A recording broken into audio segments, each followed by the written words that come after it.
Bonjour à tous, je suis ravie de vous retrouver aujourd'hui dans une nouvelle vidéo Conseil d'écrivain dans laquelle je vais vous parler de l'émotion et plus particulièrement vous donner des conseils sur comment créer de l'émotion chez le lecteur. Alors la première question à se poser, c'est d'où vient l'émotion ? Qu'est-ce qui provoque une émotion chez vous? Et bien en fait l'émotion est toujours générée par une représentation mentale. C'est-à-dire que même si on ressent quelque chose, automatiquement on se le représente mentalement. Exemple, tu es une femme, tu te promènes dans la rue, tu croises un mec qui te sourit. Automatiquement tu vas interpréter ce sourire en fonction de tes émotions au moment même. Tu vas donc interpréter ce sourire en fonction de si tu es heureux, si tu es déprimé, en fonction également de ton passé, de ton vécu, de tes blessures, etc. Tu peux donc, dans une même situation, ressentir une émotion différente.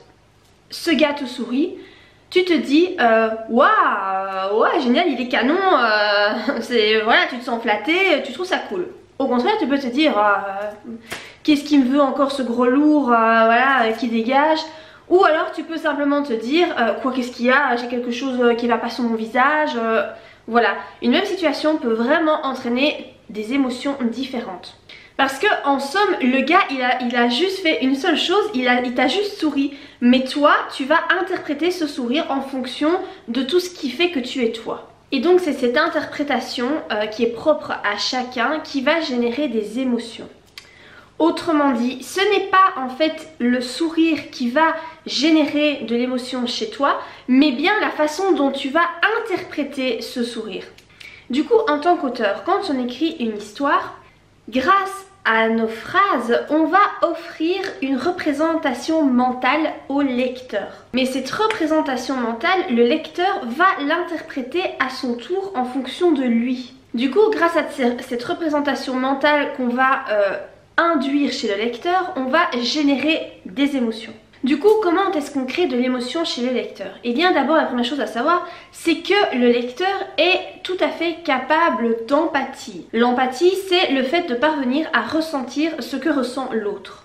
En revanche, la sympathie, ça ne s'applique pas automatiquement. Vous pouvez vous attacher à un personnage en particulier, le trouver sympathique pour X raisons.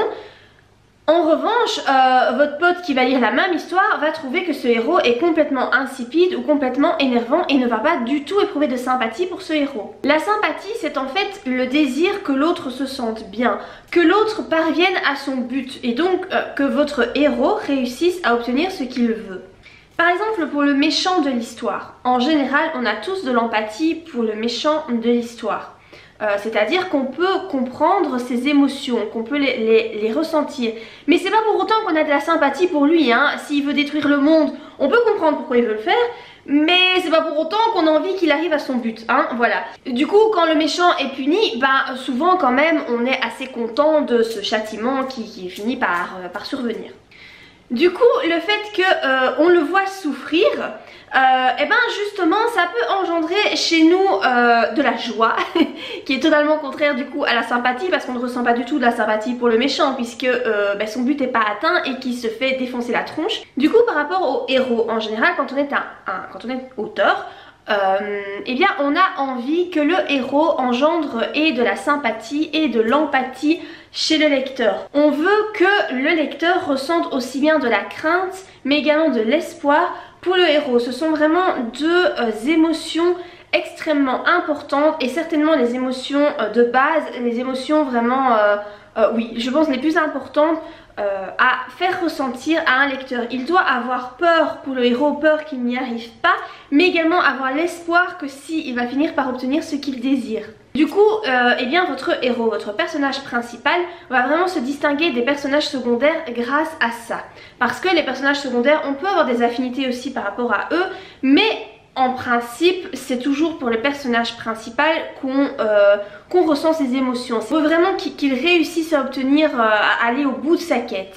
Par contre, il faut bien garder à l'esprit que nous avons tous une définition propre de la sympathie. Comme je vous l'ai dit dans un exemple un peu avant, on va pas ressentir de la sympathie pour les mêmes personnes. Ça va dépendre des valeurs qui sont importantes pour vous, des caractéristiques que vous trouvez oui, importantes pour un héros, pour les personnes.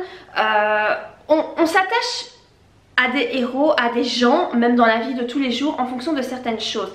Et nous avons tous des critères différents par rapport à ça. Ce qui fait que, en tant qu'auteur, vous n'allez pas toujours pouvoir faire en sorte que votre personnage principal engendre de la sympathie pour tout le monde. Il y a des gens qui vont adhérer, et puis il y a des gens qui vont pas adhérer. Parce que, voilà, en tant qu'auteur, vous pouvez donner donc, comme je vous l'ai dit, une représentation mentale à votre lecteur, mais la façon dont il va l'interpréter, vous n'êtes pas maître de ça.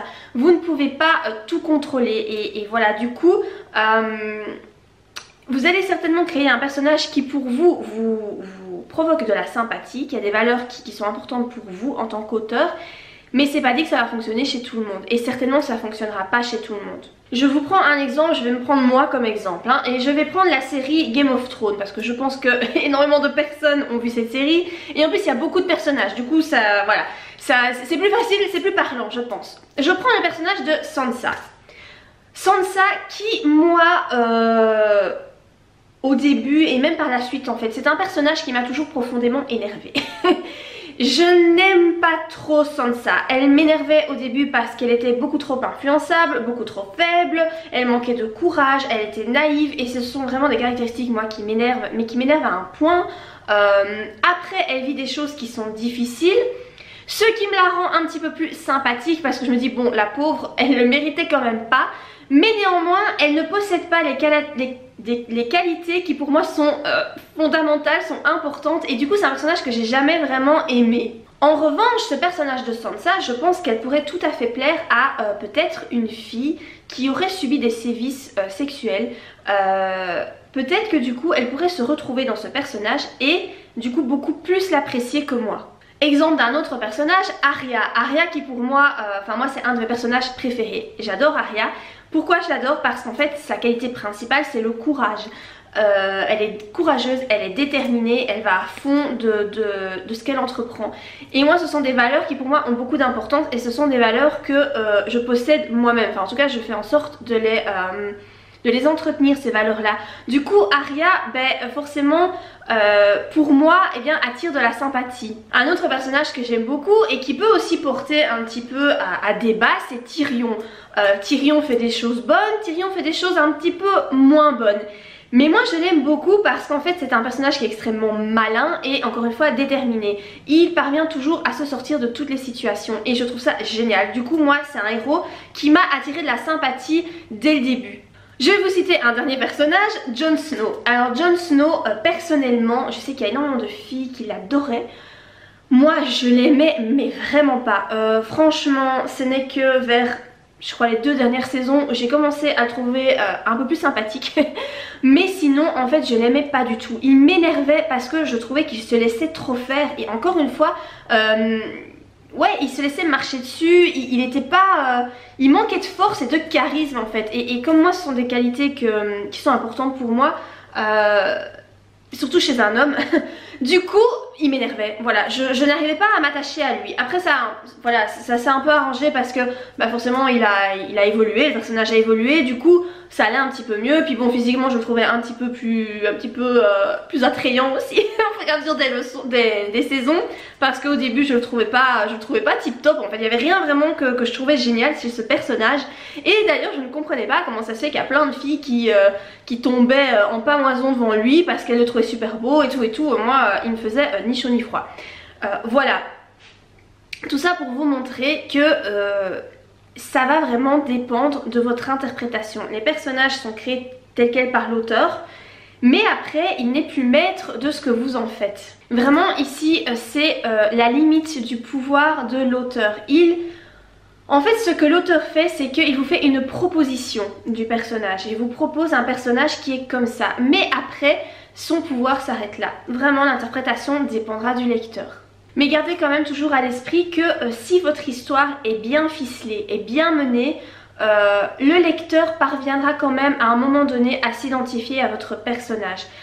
C'est pas évident, mais voilà, si votre histoire est vraiment bien construite, il parviendra à un moment donné, même s'il le trouve peut-être énervant au début, il est possible que à la fin son opinion change parce que voilà, vous aurez bien mené votre histoire, bien mené votre intrigue, et donc finalement il va finir par ressentir de la sympathie pour votre personnage principal. Voilà donc pour ces petits conseils afin d'écrire une histoire remplie d'émotions. Comme vous avez pu le constater, en tant qu'auteur on a des limites, et donc ça ne dépend pas de nous, en tout cas pas que de nous. Évidemment la façon dont on écrit, etc., dont on tourne nos phrases peut provoquer de l'émotion, mais malheureusement c'est pas le tout. Voilà, il n'y a pas que ça qui entre en jeu, il y a vraiment le vécu de vos lecteurs, il y a vraiment tout ce qui est leurs blessures, les valeurs qui sont importantes pour eux, et ça, eh bien, vous n'avez aucune prise en fait là-dessus. Donc il faut vraiment vous attendre à ce que ça va être difficile en fait de créer une histoire qui pourra plaire à tout le monde, où tout le monde trouvera votre personnage sympathique et où tout le monde ressentira de l'émotion par rapport à votre personnage. Voilà pour cette vidéo. Si elle vous a plu, eh bien n'hésitez pas à la liker, et moi je vous dis à très bientôt pour de prochaines vidéos. Bye!